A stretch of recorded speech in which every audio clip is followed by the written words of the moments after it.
tabernacle and called Aaron and Miriam. So this was Most High come down in what we call a UFO, or pillar of the cloud. That's why when you watch Independence Day, they kept looking, it was just a cloud unfolding itself and finally revealed itself and bust through. So this ain't their imagination. They know about these scripts. They done seen them. They know exactly how it's going to go down, because Hollywood is the forerunner of the future as well. They're showing different things so you won't be overwhelmed with it, because Satan got to warn his soldiers as well. And what he's calling Miriam and Aaron and Moses out is because Miriam and Aaron had screamed on Moses because he married Zipporah, the Ethiopian wife he had. And they was kind of screaming, you went outside the race, but they wasn't really worried about Zipporah. They was just screaming on Moses because the Lord was dealing with him one-on-one. And they felt that they should have been dealt with or looked at on that same level by all the people. But everybody was looking at Moses like, man, you so close to God. And they were feeling a little bit like he deal with us the same. Y'all have to be looking at him like that only. But let's read a little bit more. Chapter 12, verse 5. And the Lord came down in the pillar of the cloud and stood in the door of the tabernacle and called Aaron and Miriam, and they both came forth. And he said, hear now my words, if there be a prophet among you.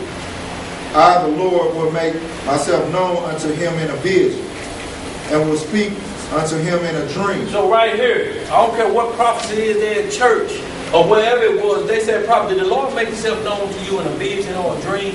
These are the first questions you got to answer before you start going off into anything else. How was it made known to you that you were a prophet? Well, by what way did it come?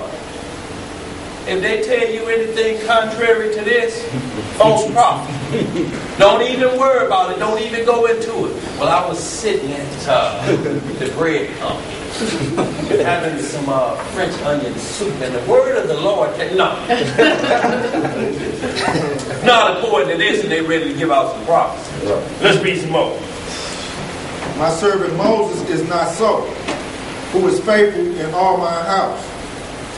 With him will I speak mouth to mouth, even apparently, and not in dark speeches. And the similitude of the Lord shall he behold. Wherefore then were ye not afraid to speak against my servant Moses? So the Most High told me, he said, look, Moses is an exception to the rule. He's an intercessor.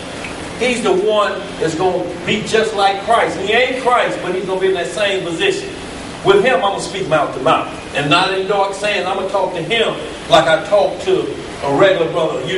Just one-on-one. We're going to rap like we've been knowing each other. He said, but everybody else, I'm going to give you a little bit here. I'm going to give you a little bit there. But I'm going to let you know too. But Moses, I deal with him one-on-one.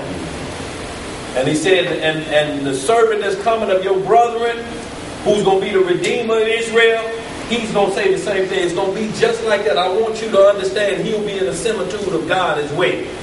So he's breaking them off like that. He told them, look, I ain't talking to y'all like that. Let's read some more. And the anger of the Lord was kindled against them, and he departed.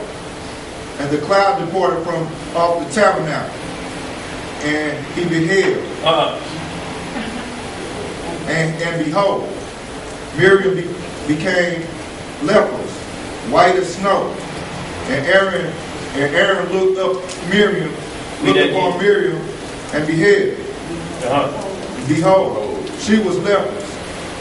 And Aaron said unto Moses, alas, my Lord, I beseech thee, lay not the sin upon us, wherein we have done foolishly, and wherein we have sinned. Now Aaron's scared to death because he figured he is coming next, because it was Miriam and Aaron, which was Moses' brother and sister. Well, so he's looking, he done seen her go from her complexion to Snow White. So he figured he is coming next, but why Miriam got called out? Because she spoke out of turn. She was the one doing most of the fat mouth. Aaron wasn't saying nothing. He was just kind of standing back like Adam, like, yeah, and tell him about this too. Like that. And she blasting Moses. So the anger of the Lord, he was like, how y'all gonna pull this? I didn't come to y'all. Y'all didn't see the burning bush. Y'all got in on the secondary. Y'all part was supposed to be doing this. Why y'all looking at my servant Moses like less than what I've set him up to be. So he was screaming on her, turn her, which is out of order, because still, even in prophetess, even in the order of the church, even when a woman prophet, it has to be in the line of prophetess. And she can't jump the gun. She overshadowed the priest. As she's screaming on Moses, she almost had a Jezebel spirit on her at that point, screaming on Moses. But was handled immediately. Let's read some more. Verse 12. Let her not be as one dead, of whom the flesh is half consumed when he cometh out of his mother's womb. Y'all understand that? Premature babies are born without their skin color. All of them the same color. There's no pigmentation has taken place. So